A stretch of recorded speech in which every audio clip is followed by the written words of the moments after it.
Hello and welcome to the Global Leadership Podcast, where leaders from every walk of life come together to grow their influence in healthy and holistic ways. I'm your host, Whitney Putnam, and today we're diving into one of the most essential topics in leadership: vision. One of our primary roles as leaders is to keep our teams aligned and energized around a clear and compelling vision. I'll be joined by David Ashcraft, CEO of the Global Leadership Network, and today we'll explore what the Ritz-Carlton can teach us about casting vision and values, why vision is like flying an airplane and what that means for you as a leader, and the most important element of articulating vision. But before we jump in, if this podcast has helped you in your leadership journey, would you rate, review, and subscribe? We would love it if you did that, and it will help more people find this community of leaders who are committed to always improving and always growing. So let's jump right into the conversation. Hello, Whitney. Hey, David, this is so fun. Good to talk to you again. I like getting to hang out with you in real life. It's fun to actually see each other and visit. This is good. really, really fun. It's like a fireside chat. Almost. I know. One thing I learned about you is that you camped. You were a camper. You have experience at fireside chats. Yeah. Oh, yeah. I grew up, my family did a lot of tent camping. And then Ruth and I, when we first married, we did a lot. And then I got tired of sleeping on the ground. So we ended our camping days. Did Ruth get tired of sleeping on the ground too? Yeah, but I verbalized it first, I think. Okay. So she was very gracious. And then Ruth and I actually ran camps. I worked in camps all through college. Cool, and I didn't know this. Through grad school, we directed a camp. So yeah, camping is very near and dear to our hearts. So. Okay, that's so fun. Did you do it for younger kids? Yeah. Cool. So yes. I love that. Okay, well, I told you I've done a little bit of camping. I was a camp counselor and I did love it, but I am a camper who likes to sleep in rooms. A little bit more glam. I just need a room. That's all. And maybe some hot water. Yeah. Yeah, just up off the ground. My dream for the longest time was actually to sleep in a pop-up tent. Okay. And I never got to do that. So that's hilarious. And Ruth says did. no, there's we don't time. need that. There are other things. There's still time, but no. Okay. Ruth has moved on to other things. Yeah, she has. I love that. Well, this month, it has been really fun to get to do these in person. This is really neat. This month, we're talking all about vision. And I know vision, getting to sit under your leadership, David, that vision is really, really important to you.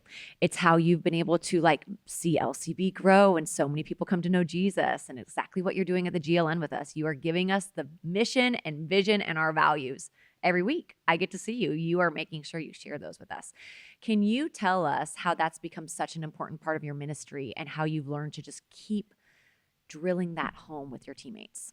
I think vision to me, Whitney, is really just knowing where you're going and a destination. What does that destination look like? And so you start drawing a picture of where you're going.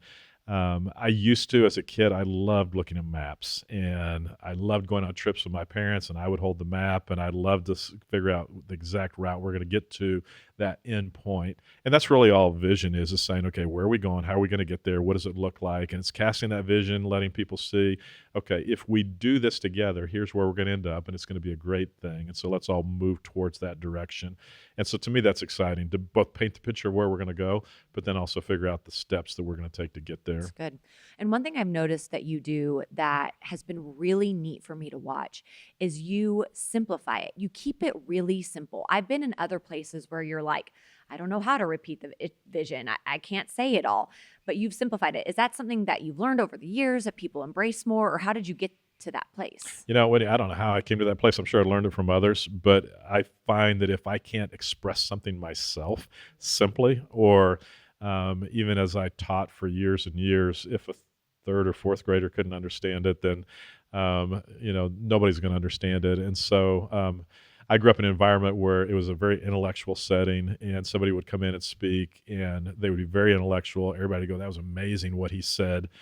And then you'd ask, what did he say? We don't have a clue, but it was amazing because it was so intellectual. He's really smart. And yeah, that's what they exactly. Think, and that's all they walk away with. Yeah. Where for me, it was like, okay, that's not why I do what I do. I want people to understand a concept.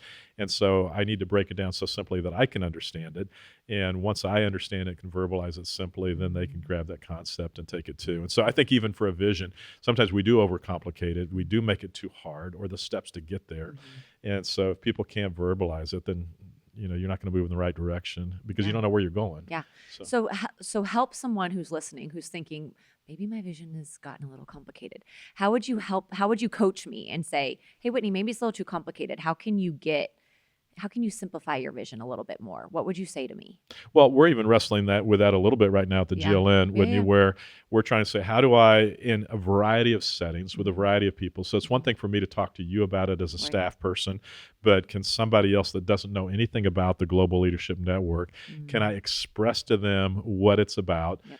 In a simple term, and it can't be 3 or 4 or 5 or 6 or 7 sentences because they're going to lose interest Yeah. at that point. And that's where my challenge now. I'm coming up on my second year here, and I feel like we've got a real clear vision. Yeah. But I've found myself in settings where I'm at a dinner party or I'm on an airplane, and somebody says, "What do you do?" And then Yeah. I'm trying to say what I do, and I kind of get into it. I'm like, Yeah, you're like I'm 5 doing a terrible sentences job. in. Yeah, they don't have a clue what I'm doing, Yeah. and I'm not expressing it well. And Sure. so, actually, we've got a staff retreat coming Yeah. up, and one of the things we want to do at the retreat is say, how do we talk about very great. simply Yeah. what it is that we're about as an organization? Because if we can't say it simply, then we don't know ourselves, and that's where you start getting lost. You get off track because in 6 or 7 sentences, there are many, many different directions you could go. Yep. And so, if we can only say in one concise, this is the pinpoint right here. This is Mhm. where we're going on the map, Yeah. and we've got to be clear about that. I love that. And I know, and what's so powerful about stating that and even being vulnerable in that place as an organization as to where we're at is there are other organizations facing that right now. We are not the only organization that is wondering, how do we simplify our vision? But it is reminding people to do the work of it. If there has been mission drift, catch it before it gets too far. Now tell me this, because you've been here for 2 years now, and not necessarily here, but have you ever noticed where you have been casting vision? And I guess this is almost maybe two different questions. You've been casting vision, and maybe there has been some pushback, how you kind of receive that pushback. And then maybe you're still casting vision, but you're very, very clear about where you want to go. How do you balance those two, almost receiving input and feedback about vision, as well as being really clear as the leader as a leader of the GLN? So I feel like one of the responsibilities of the leader is to protect the vision. You Mhm. establish what the vision is. I think you do that together collectively with your board or your leadership team. But typically, the leader also has in their mind a sense of where you're going, where they're going to take the organization, where the organization ought to be going. And then I feel like it's my responsibility as the leader to protect that vision. And so if people come and they want to push back on it, that's fine. But typically my response is, man, that's not where we're going. And so if you want to come with us, here's where we're going. Love to have you come, but totally fine if you want to go someplace else. But if you're going to join us on the journey, we're going here. And so it's okay to say no to people. We're not going to go your direction because otherwise you're taking detours and you're never Yep. going to arrive at the destination. Yeah. Well, and I'm such a fan of the phrase that clarity is kindness. So when you say that to somebody and somebody maybe does want to go a different direction, that's okay. That may be what that person is being led to do. But you as a leader giving clarity about vision, about where we're going is Yeah. so helpful. It's so, so helpful. Just because I always think it's fun to just like get a peek behind the curtain, David. I know I always like learning what other organizations are doing.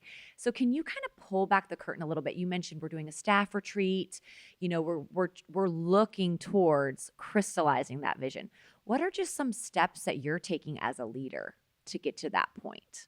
Well, part of it is even living it out myself, Whitney, Sure. where again, finding myself in different settings and I'm trying to say, this is what we do at the Global Leadership Mhm. Network, Mhm. and then stumbling over my words. Mhm. And so I figure, Which is so normal. Everybody has done that. Like, but when I think, okay, if I as the leader Sure. can't even say it, sure, you're then, like, this is wrong. then everybody's in trouble. Yeah. So then Yeah. I figure, okay, I've got to figure out how to say it clearly, but I've got to help the rest of the team Mm. say it clearly.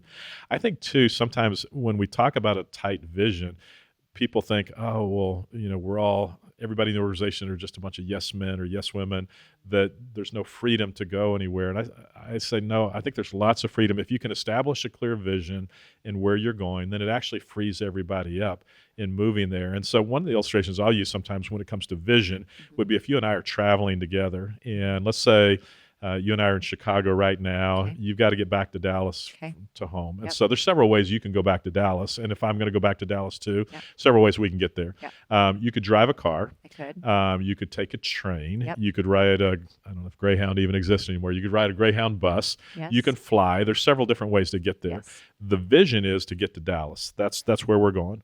The way to get there can vary. And so what I always say for those that are going to be a part of my team and going with me on that journey, Dallas is the goal. We've decided as an organization we're going to be either a bus or a car or a plane. So let's say we decide we're going to be a plane.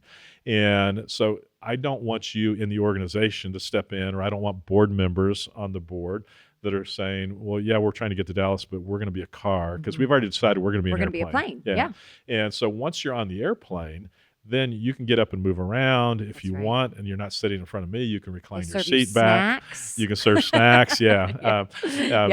And you can put your tray down, but we're an airplane, and we've already decided that. The vision is we're going to Dallas, but we're going to fly. We're an airplane. That's how we're going to get there. And organizations are the same way, where you decide, here's where we're going. A variety of ways to get there. And so part of the vision is, are we a bus? Are we a plane? Are we a car? What is it? And you've got to decide that. Once you figure that out, then everything gets easy from that standpoint. And it's not that you don't want contrarian views or people that are come in and suggest different things, but we're an airplane. We're built as a plane. We're not going to taxi all the way to Dallas. Yeah. No, I mean, even as a parent, right? I know this. I'm raising 3 daughters. It's important that my kids know, it's not an airplane analogy necessarily, but our home. Like, this is what the Putnams do in our home. There are boundaries in our home. I just said to my daughter the other day, she was in a store and she wanted to buy something, and she said, but so-and-so's mom buys it.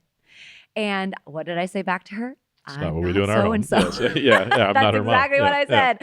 And it's the same thing, though. And so those are values, those are behaviors that are going to get you to that destination. Right, exactly. And I think it's so valuable inside of, my home is my own little form of business that I'm running with my husband, but same with an organization. But you have a picture in your mind, Whitney, of what you want your kids to look like when they get older. And so you've got your behaviors, you've got your values. We've got some boundaries. Because I know when they have boundaries, it's for their good. Exactly. It's for their good. And so I love hearing you say that. And David, one thing, I just want to reiterate, it's so neat to see you do this and watch you, because I've learned through the way you're doing it at the GLN, which, just for everybody that's listening, David really does once a week. He is sharing a value. You are sharing our mission and vision and where we're going. And it probably, does it get repetitive to you? Do you feel like you're saying it a lot? Definitely so. Yeah. Okay. Yeah. But it's, for us, it's like very grounding, and it is assuring about this is where we're going. And so Whitney had opportunity to do a podcast with Horst Schulze, who started the Ritz-Carlton hotel chain and several others. And he, as he was talking, said that every single week, I think he said they had 17 behaviors or values. And so every week, every staff person in a meeting, they will go over one of those values and they repeat them. They finish the 17, then they roll back, and they constantly do it year after year after year. And it just cements in people's minds, we're an airplane, this is how we behave on the plane, so that we can get to this destination or this vision that we have for our organization. That's awesome. So. Well, I've seen you do it. I think it's so important for people that are listening. It doesn't have to be 12 values. It doesn't have to be a complex vision. It can start with a couple values and a simple vision. So thank you, David. Thanks for joining us. Thanks for giving us clarity into your vision and how you're doing it. Thanks, Whitney.